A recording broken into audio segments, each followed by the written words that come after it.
Modlin Fortress is one of the biggest 19th-century fortresses in Poland. It is located in the town of Nowy Dwór Mazowiecki in district Modlin on the Narew River, some 50 kilometers north of Warsaw. It was renamed Novogeorgievsk after it was captured by the Russians in 1813.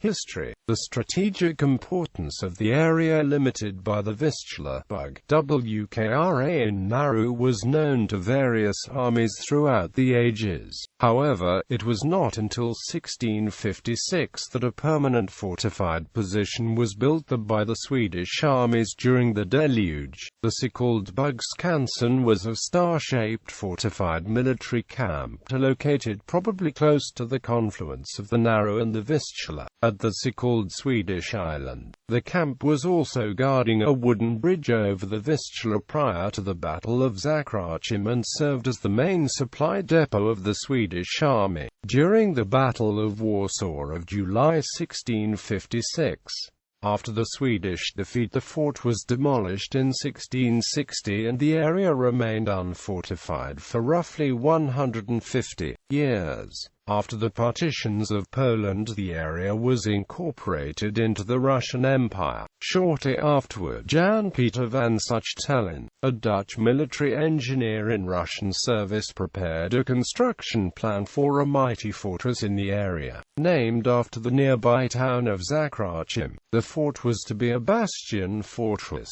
located approximately 1.5 kilometers from the rivers and with several forts guarding the area from the west. However, the project was never accomplished, as in 1806 the area became part of the Duchy of Warsaw, a rump Polish state created by and allied to Napoleon Bonaparte. For the very beginning of French presence in Poland, Bonaparte's engineers started to fortify the border with Russia, expecting either a Russian offensive towards Western Europe, or a future offensive of the French armies towards Petersburg and Moscow. In December 1806, while in Poznan, Napoleon ordered a fort to be built on two islands located at the confluence of the Narew and the Vistula. The fortification was to be temporary and was to become primarily a supply depot and a huge granary, serving as a supply center for the forces operating in Poland-It, Russia. The construction started almost immediately, although chief engineer of the French forces Jean-François de Chassillou-Plaubat decided to build the fortress on the northern bank of the river rather than on the islands. The work started in early 1807, yet went on very slowly. It was not until the following year that the pace was speeded up, and in 1809 the first casemates and walls were ready. It was that the core of the Polish army was stationed after the Battle of Rasin against the invading forces of Austria. Soon after, the outer rim of defences on the right bank of the Vistula was ready.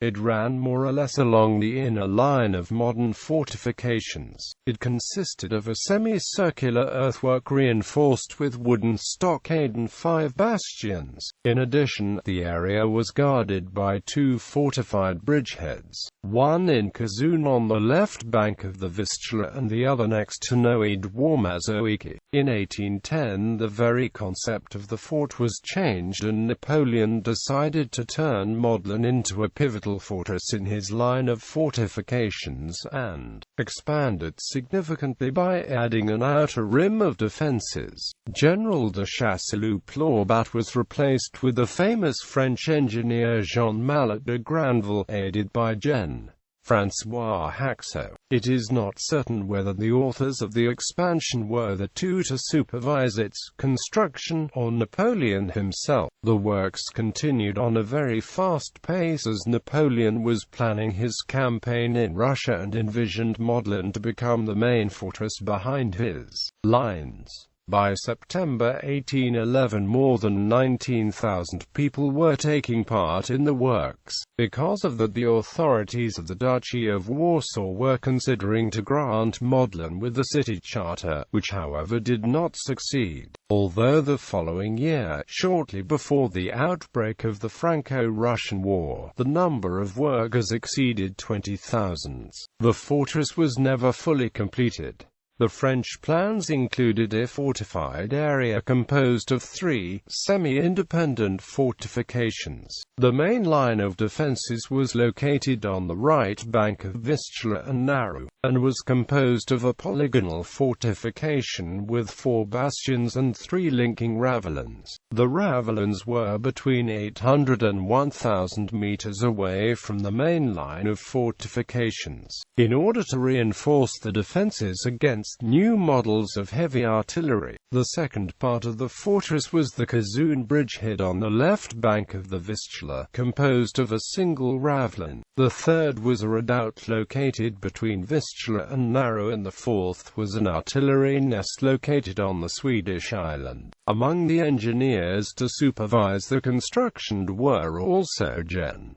Ignacy Prudzinski, Gen. Privovanoisen Lt. Colonel Philip Mieszewski. After the defeat of the Grande Armée Yakutsk at Moscow, the fortress was taken over by the forces of the Duchy of Warsaw. On February 5, 1813, the Russian army of 36,000 soldiers arrived to the fortress and laid siege to it. The Polish forces under Dutch General Herman Willem Daendels defended the fortress until December 1, 1813. It was the last of the French fortresses along the Vistula to capitulate.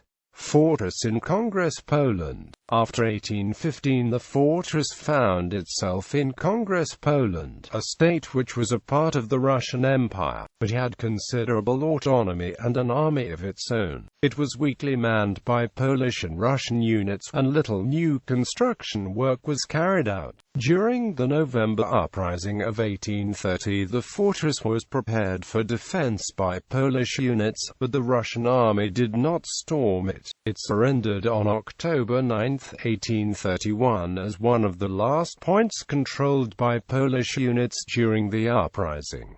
Russian fortress Novogeorgievsk. After the November uprising of 1830, the Russian rule over Congress Poland became more severe. The Modlin Fortress was renamed Novogeorgievsk in 1834, and during the years 1832 to 1841 underwent a huge expansion to host garrison troops who were tasked with preventing another Polish uprising, as well as defense of Russia's western frontiers. It was part of the chain of fortresses which included Warsaw, Ivangorod, and Brest-Litovsk. The most notable new work built was a fortified barracks building 2,200 meters in length, which was to serve as the last line of defense for the fortress.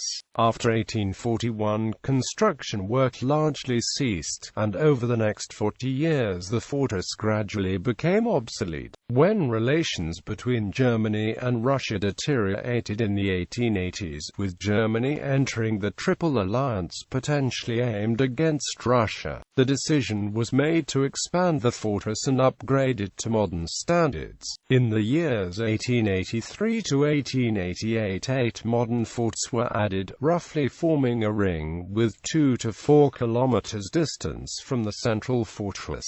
In the following years these forts were modernized. At the same time, additional defensive works were built to integrate the fortress into the larger fortified region around Warsaw. The defeat of Russia in the Russo-Japanese War caused a rethinking of Russian strategy, in particular the idea of concentrating forces in the interior away from the borders before hostilities began to gain popularity. This approach would eliminate the need for a chain of border fortresses to screen the mobilizing units. In 1909, when General Vladimir Sukhomlinov became the war minister for the Russian Empire, one proposal he made was to scrap the bulk of the Russian fortress system, and Novogeorgievsk was a prime example of why they should be scrapped. The outer forts were initially built at a distance of about 8 kilometers from the citadel to protect it from attacking artillery. By 1900, even field guns could fire past that distance.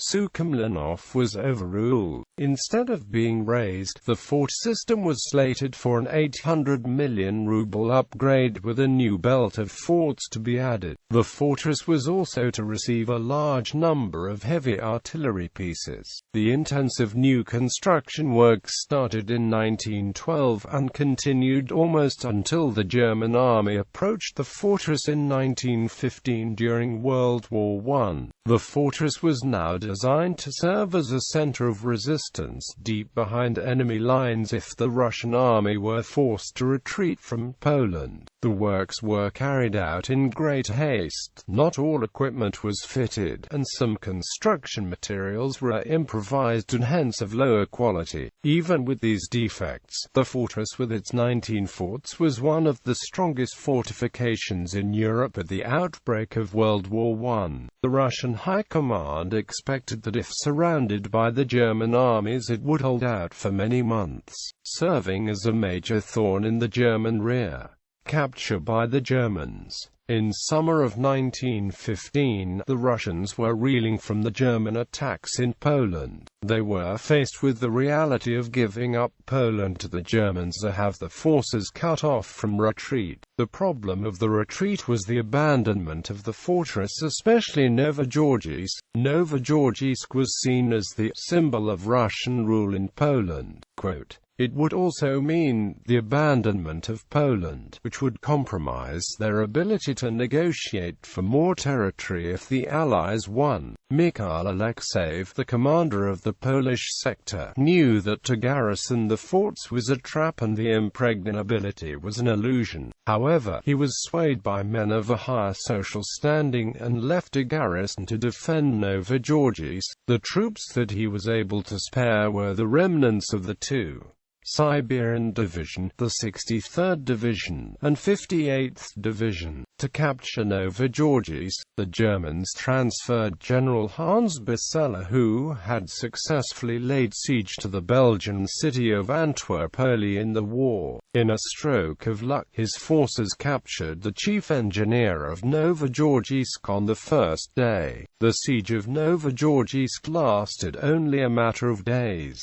When it fell, the Germans captured 1,600 guns and close to 1 million shells. Post-World War I, after the First World War, Modlin became part of Poland and was modernized with modern bunkers, anti-tank and anti-aircraft equipment. Its main purpose was to provide cover for Warsaw from enemy attacks from the north. The fortress also housed several military barracks and military colleges for NCOs, including the Engineers Training Center and the Armored Forces Officer Cadet School. Modlin Fortress was the place of the Battle of Modlin during the German invasion of Poland in 1939.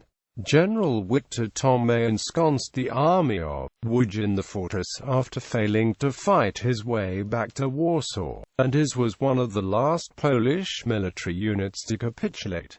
Present day, some parts of the fortress are open to tourists. At the same time, the Polish military still has many facilities in the area and thus some redoubts are inaccessible. Some abandoned redoubts are not maintained and have deteriorated badly, with many metal elements having been pillaged for scrap. The Maudlin Airfield is located within the fortress area. It reopened as the second civilian airport for the city of Warsaw in July 2012. In 2013, the Modlin Fortress was sold to private investors after being on the market for 5 years. But some key features such as the Tartar Tower and the White Tower must be preserved for the visiting public.